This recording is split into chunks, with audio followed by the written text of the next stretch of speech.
Magandang araw mga kapolitika at welcome back dito sa ating YouTube channel.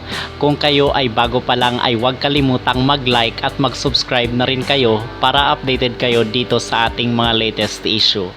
So heto mga kapolitika, ang ating pag-uusapan ngayon ay tungkol pa rin sa Creamline kasi nagkaroon na tayo ng mga videos tungkol nga doon sa pagkatalo ng Creamline and at the same time yung prediction natin na kung saan ay matatalo itong Creamline, which is true enough, yun nga ang nangyari. Now doon sa ating mga previous video na pag-usapan natin itong sino ba yung sinisisi ng mga tao sa pagkatalo ng Creamline. Okay, so isa na dyan si Jorge De Brito and at the same time itong wala itong mga star player ng Creamline na sila Toots Carlos, Alyssa Valdez, si Gemma Galanza and si Gia De Guzman.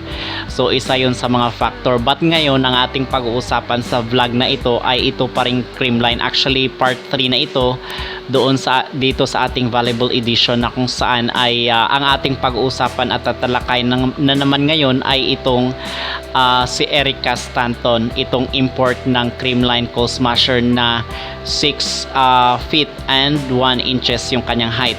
Now bakit natin ito pinag-uusapan mga kapolitika? Kasi hot topic rin ito dito sa mga sa mga supporters ng Creamline and actually siya nga isa rin sa mga sinisisi ng mga supporter ng Creamline kung bakit daw natalo yung kanilang hinahangaan na koponan. Now bakit nila sinisisi itong si Erica Stanton mga kapolitika? Kasi meron yung mga nagsasabi na dapat na daw palitan.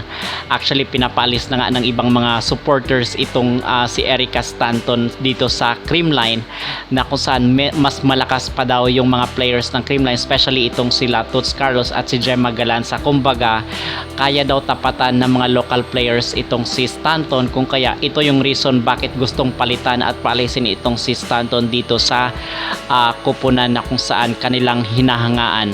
So ito yung ating pag-uusapan sa ngayon, kung dapat na bang paalisin at meron bang authority itong mga supporters ng Creamline na kung saan is medyo nasaktan at na-disappoint dito sa laro kasi gusto rin naman nila na kung saan ay mananalo rin talaga itong kanilang sinusuportahan na koponan dito sa PVL Open Conference. Kasi kung inyong ang makikita doon, ang base sa ranking ngayon ng mga imports, pangatlo lamang itong si Erica Stanton. Nangunguna dito itong import ng Cherry Tigo na si Kath Bell. Actually veterana na ito when it comes to volleyball and siya yung nasa rank 1 na kung doon sa first game is nasa 23 points yung pinaulan na mga puntos nitong si Kath Bell. Pangalawa itong si Samuelenko, itong tumalo dito sa koponan ng Creamline Coal Smasher na nagpaulan lamang mga kapolitika ng 34 points and isa sa mga naging reason kung bakit talaga natalo itong Creamline. At pangatlo itong si Erica Stanton, itong import ng CCS na nagkaroon ng 20 points lamang. At pang-apat itong sa next lead na si Megan Hart na nagkaroon ng 19 points. Panglima itong sa Galleries at pang-anim itong sa Farm Fresh na si Murillo. So pag-uusapan natin mga kapolitika, dapat na bang iwan or paalisin talaga itong si Erica Stanton? Unang-una is hindi naman talaga ganun din kagaling kung ikukumpara mo itong Stanton doon sa ibang mga imports, especially dito sa Cherry Tigo na makakasagupa rin naman nila sa mga susunod na araw, and at the same time itong si Kath Bell. So medyo maano talaga kasi ang sinasabi nila is bata pa itong si Erica Stanton. Kumbaga nag-iipon pa siya ng kanyang mga techniques, nag-iipon pa rin siya ng paano ba talaga laruin, maging flexible siya sa iba't ibang klase ng laro kasi nasanay nga ito doon sa laro doon sa kanyang bansa sa Amerika, but ngayon is dito sa Asia dapat maging flexible kasi malaki rin naman ang potential ng volleyball player na ito kasi nasa 23 years old pa lang. Kung ikukumpara mo dito kay Elena Samuelenko at dito kay Kath Bell na kung saan veterana na at nasa 30s na yung kanilang edad, so kumbaga is nakapag-ipon na sila ng style paano ba maglaro and yung karanasan, kasi importante yung karanasan dito sa paglalaro. Kumbaga ay eksperensyado na itong mga nakalaban nila Erica Stanton. And at the same time, yung advantage din naman ng height ni Samuelenko nasa 6'4 ata, whereas itong si Erica Stanton is nasa 6'1 lang. And malakas siya pumalo, mabilis, but yun nga lang sinasabi natin doon na kayang basahin, madaling basahin itong kanyang palo ni Erica Stanton. Kung ikumpara mo dito kay Samuel Lingco na medyo may patapik-tapik lang ng bola, pero alam niya at matalino maglaro, kung kaya nako-convert niya into points, which is naging reason bakit nanalo itong PLDT high speed hitters. Okay, so ang tanong dito ng mga tao is dapat na bang umalis itong si Erica Stanton, mga kapolitika? Sa tingin natin naman is hindi pa naman kasi meron contract yan sila, mga kapolitika. Okay, merong contract and kung ilang months or ilang plays sila maglaro, hindi naman po basta-basta ganun kasi nakakahiya naman na kakasimula pa lang ng laro, baka naman bumawi itong import ng Creamline sa mga susunod na laro. At sinasabi nga natin na sa susunod na mga laro nila is may chance na manalo itong Creamline kasi mahinang team itong susunod na mga kalaro nila. But yung dapat nilang pagandaan is itong sagupaan nila kontra dito sa Cherry Tigo kasi malakas rin naman talaga itong si Cathbell and medyo matalino rin maglaro. At nakikita natin dito na kung saan ay yung susunod na laro nila kaya nilang ipapanalo po yun.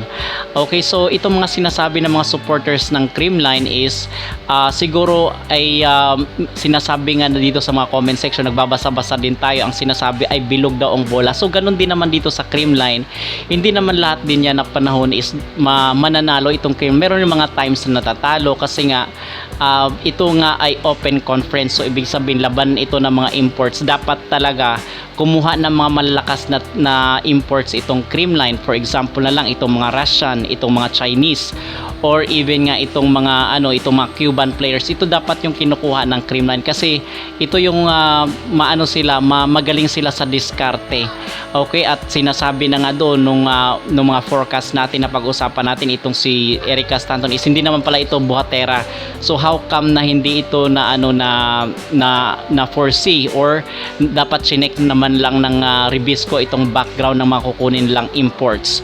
Okay, so dapat ay nag-iba na lang din ng import kasi dito is andito na yung import ng ng Creamline. Alam naman na paalisin yan, di ba?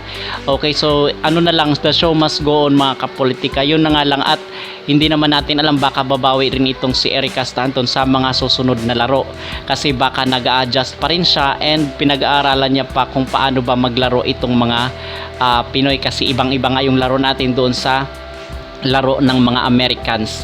Okay, so yung mga sinasabi na dapat palisin or dapat palitan, siguro is na lang, tanggapin na lang natin na hindi naman lahat ng pagkakataon ay pumapanig sa atin, especially ito sa Creamline na lagi nating sinasabi na wala na silang dapat pang patunayan kasi ilang beses na rin silang nag-champion, at ang sabi nga ng iba ay dapat iba rin naman ang magiging champion ngayon.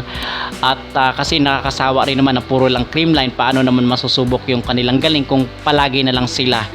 Okay, so dito talaga ay nasusubok rin yung galing nitong Creamline, at meron din doon na mga nag-comment na ang sinasabi nila ay ganun din naman talaga itong Creamline. Sa una is nagpapatalo.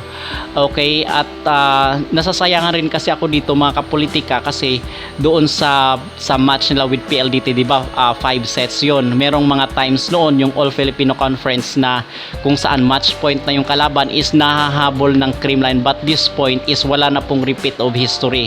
So nakikita natin dito na medyo humina rin naman talaga yung puwersa ng Creamline, especially na wala na itong mga key players ng Creamline. At ang sinasabi na kahit andyan pa daw sila Carlos, sila Gemma Galanza at sila Valdez, wala rin naman silang kahit 6 na Gemma Galanza pa yung nasa loob ng court, wala rin silang kasi hindi nga nila kontrolado yung sitwasyon.